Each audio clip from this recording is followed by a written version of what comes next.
Entonces, la curvatura se va a referir a cómo es que se mueve la curva en el espacio, ¿sí? Si nosotros tenemos, vamos a suponer que tenemos así una curva que se está moviendo en el espacio, pues esta curva se puede mover suavemente, se puede mover bruscamente o puede casi no moverse, ¿no?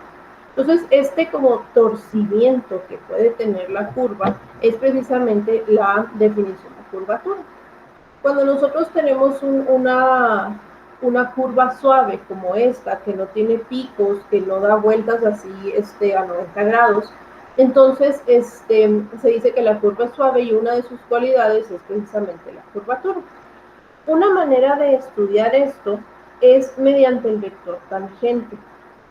El vector tangente pues va a ser un vector tangente a cada punto de la curva y conforme el vector tangente se vaya moviendo o vaya modificándose, pues es también el valor de la curvatura que vamos a tener. Entonces, por ejemplo, fíjense que en esta parte el vector tangente casi no cambia y la curva casi no cambia tampoco, o sea, es una curva que está casi recta. Pero en esta parte el vector tangente cambia abruptamente de dirección, ¿sí? Y esto es pues porque la curva está más cerrada. Entonces, la curvatura pues va a ser precisamente la manera en que cambia el vector tangente, ¿sí? Y este vector tangente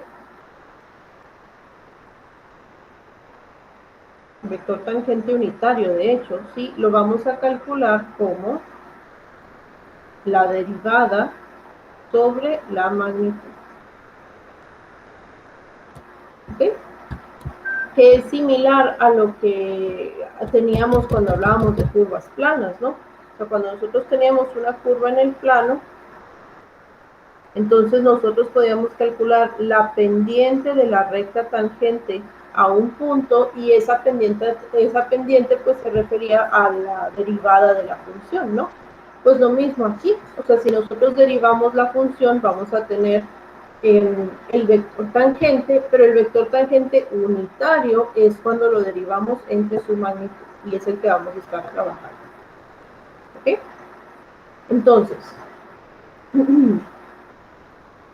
para nosotros no tener que escribir la curvatura en términos de la longitud de arco, que es la variable s, podemos representarla como una función que dependa solo del vector tangente, que sería la magnitud de la derivada del vector tangente entre la derivada de la función.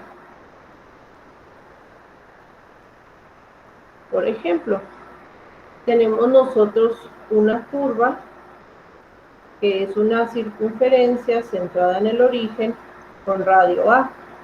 Y queremos demostrar que su circunferencia, perdón, que su curvatura es 1 sobre A. ¿Cómo le vamos a hacer para demostrar esto? Pues vamos a tratar de calcularla, ¿no? O sea, de calcular la curvatura utilizando la definición que tenemos aquí. Nosotros sabemos que la ecuación parametrizada de un círculo es el radio por el coseno de t en i más el radio por el seno de t en j. Entonces, lo primero que tendríamos que hacer pues es determinar el vector tangente, que sería menos a seno de t en i más b coseno de t en j. Para calcular el vector tangente, además de la derivada de la función, necesitamos la magnitud de esta derivada, que sería la raíz de, bueno, ya lo voy a poner así, a cuadrada seno cuadrado de t más, no sé por qué le puse b, el mismo radio, más a cuadrada coseno cuadrado de t. Entonces nosotros sabemos que seno cuadrado más coseno cuadrado es 1, entonces nos quedaría raíz de a cuadrada, que pues es a. ¿Vale? Entonces, nuestro vector tangente unitario, pues, va a estar dado por la derivada de la función de posición, que dijimos que era ay, se me perdió, aquí está. Dijimos que era menos a seno de t en i más a coseno de t en j sobre la magnitud de esta derivada. Simplificando entonces, pues vamos a tener que esto es menos seno de t en i más coseno de t en j. Este es el vector tangente unitario. Para calcular la curvatura necesitamos entonces encontrar la derivada y la magnitud de esa derivada de este vector tangente. Entonces tendríamos que t' pues va a ser menos coseno de t en i menos seno de t en j. Y la magnitud de esto, coseno cuadrado de t más seno cuadrado de t, en este caso pues es 1, ¿no? Por lo tanto, la curvatura de nuestro círculo, o sea, es decir, qué tanto, o qué tan, sí, qué tan cerrada es la curva, va a estar dada por el vector, la magnitud del vector tangente unitario, que es 1 sobre la magnitud de R', que es Entonces va a ser 1 sobre A, que es precisamente pues lo que nos habían planteado, ¿no? Entonces quiere decir que la curvatura de un círculo es inversamente proporcional a su radio. Entre más grande sea el círculo que tengamos, pues su curva va a ser más suave, ¿sí? O sea, menos cerrada. Cuando tengamos un círculo de radio más pequeño, pues la curva va a ser más cerrada, va a girar pues sí, se va a cerrar más abruptamente. ¿Ok? Ahora, en ocasiones, calcular el vector tangente unitario de una función o de una curva se puede volver un poco complicado por la naturaleza de la función, ¿no? O sea, es una función que a lo mejor no se puede reducir o no se puede simplificar, y entonces, pues calcular su vector tangente, derivarlo, y luego eso todavía, calcularle la magnitud, no resulta sencillo. Para ello, tenemos otra expresión para la curvatura. La curvatura va a estar dada por la derivada, bueno, la magnitud de la derivada por la segunda derivada entre la magnitud de la derivada al cubo. ¿Ok?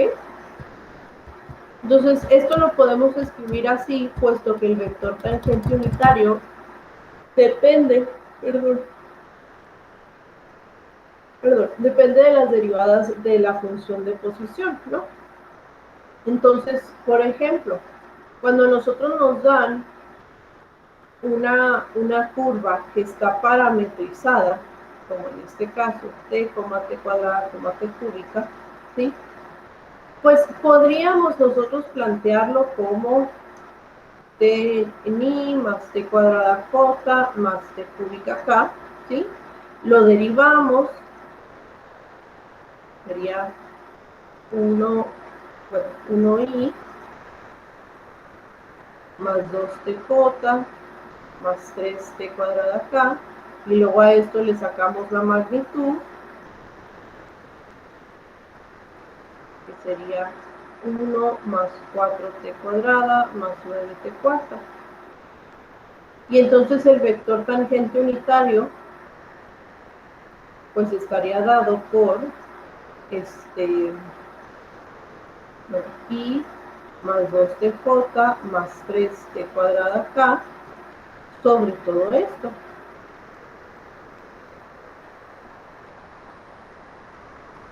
Si nosotros quisiéramos calcular la curvatura utilizando la expresión del vector tangente, pues todavía tendríamos que derivar esto y a ese resultado encontrar su magnitud.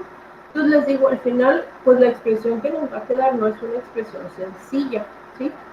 Vamos entonces a utilizar la otra definición que tenemos de curvatura. Vamos a utilizar esta de aquí.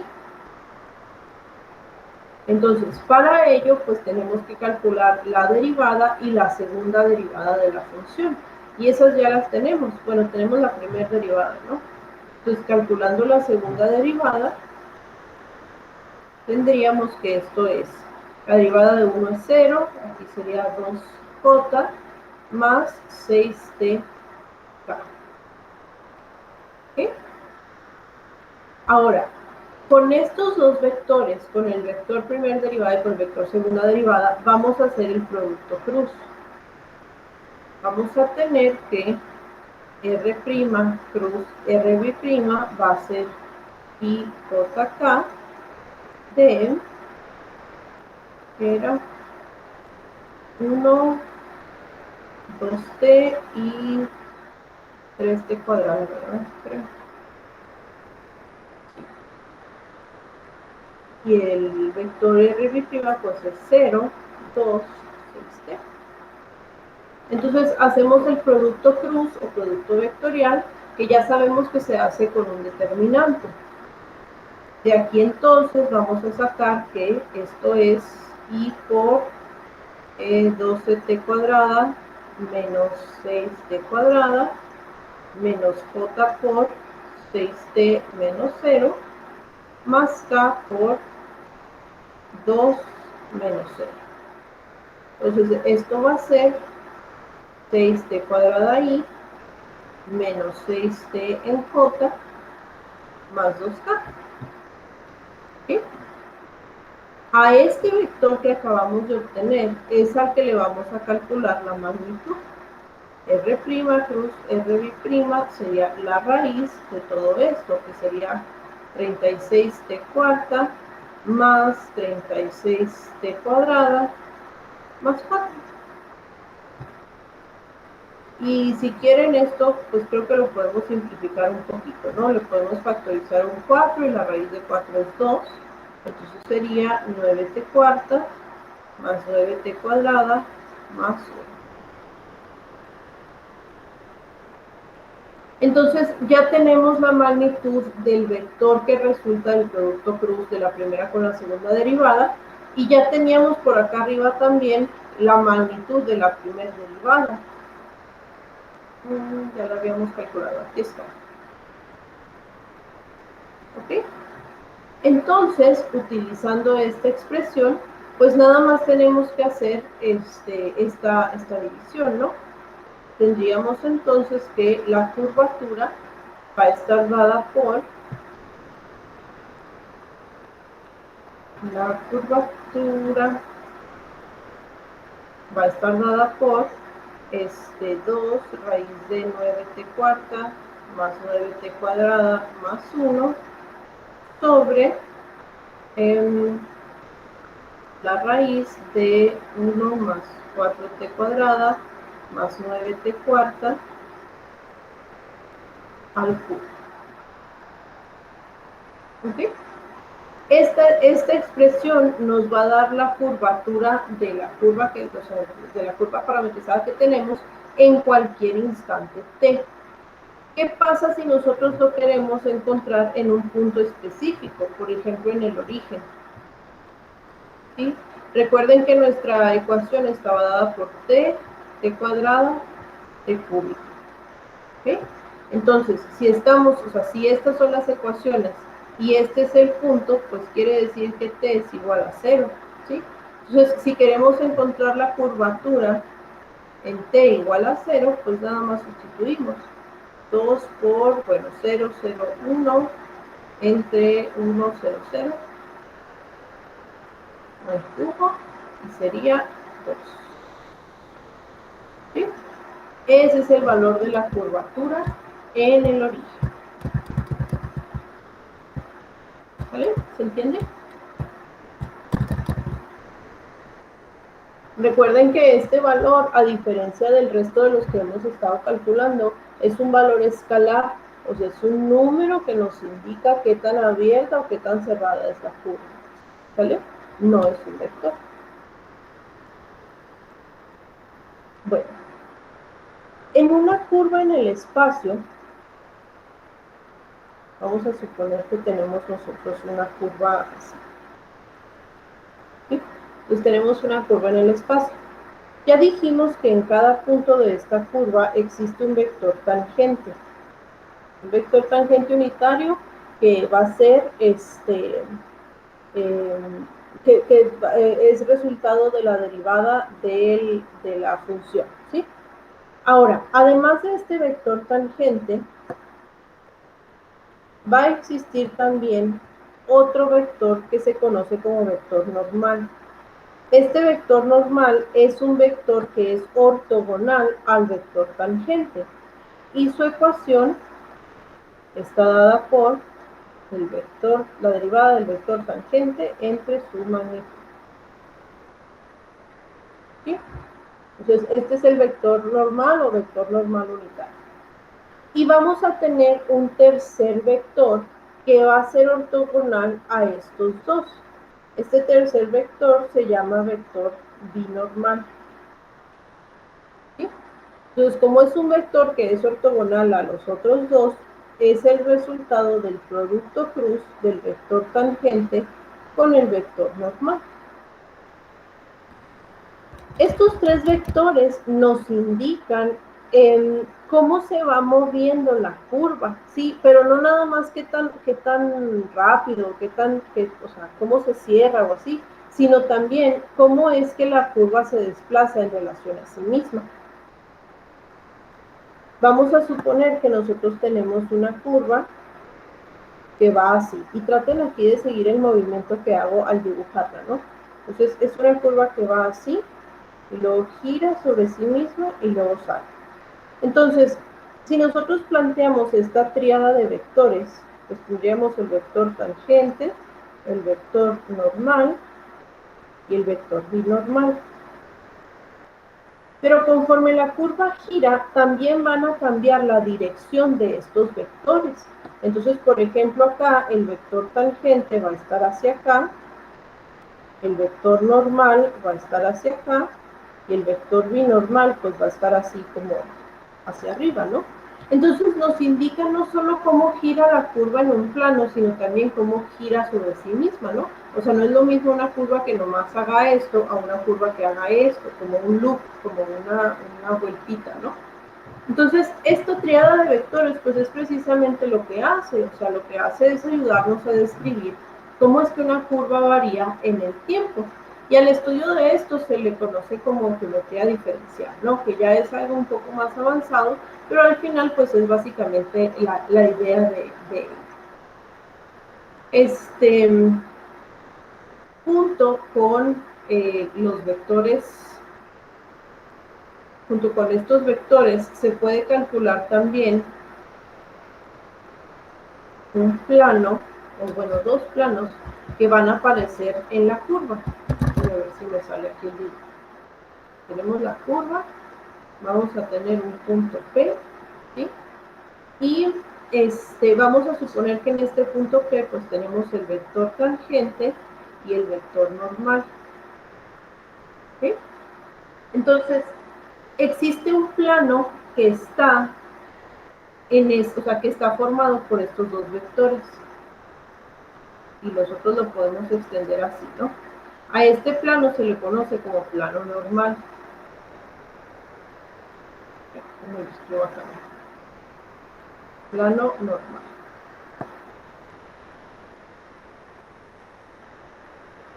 El plano normal es aquel que está formado por los vectores normal y binormal. Ay, aquí se me pasó, ¿verdad? Lo puse como tangente.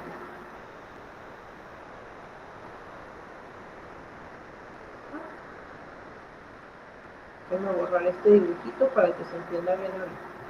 Entonces, el plano normal es el que está formado por los vectores normal y binormal, ¿sí? Y que son básicamente todas las rectas perpendiculares o ortogonales al vector tangente. Y tenemos otro plano que es el plano osculador, que está formado por los vectores tangente y normal. Entonces, ahora sí, déjenme darle aquí poquito contexto. Tenemos nuestros ejes, vamos a tener nuestra curva y vamos a tener un punto de la curva. Entonces, en este punto tenemos el vector tangente y el vector normal. Y aquí es donde les digo que se va a formar un plano. Y este plano es el plano osculador. Ahorita me equivoqué de nombre. Pues el plano osculador pues va a ser todo esto, ¿no? Así. Este plano, muchachos, contiene parte de la curva. Entonces, el plano osculador siempre va a tener una parte de la curva que pase sobre él. De hecho, cuando tenemos una curva que está en el plano y no en el espacio, pues el plano osculador es donde está dibujada nuestra curva, ¿sí? Entonces, por ejemplo, aquí esta curva pues tendría que seguir subiendo y saldría del plano osculador. Y el plano normal, pues va a ser, es un plano que básicamente va a ser como una rebanada o un corte justo en el punto de interés, ¿sí? Y que va a ser una rebanada o un corte ortogonal al vector tangente, ¿sí? Entonces, eso, el plano normal generalmente nos permite ver como que otra cara de la curva o otra perspectiva de la curva, y el plano osculador nos permite ver como rebanadas también, pero que contienen a la curva. No sé si me explico. Imagínense que tenemos una curva así, ¿no? Entonces, si nosotros tenemos aquí el vector tangente, aquí el vector normal, y para acá arriba el vector binormal, ¿sí? Entonces, el plano normal sería un plano que estuviera así.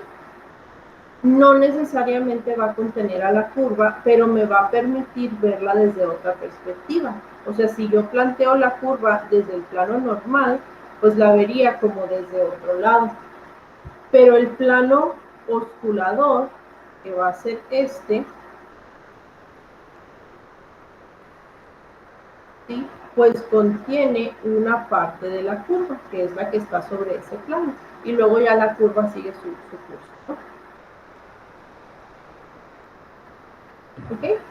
No sé si hay alguna duda acerca de estas características de las curvas.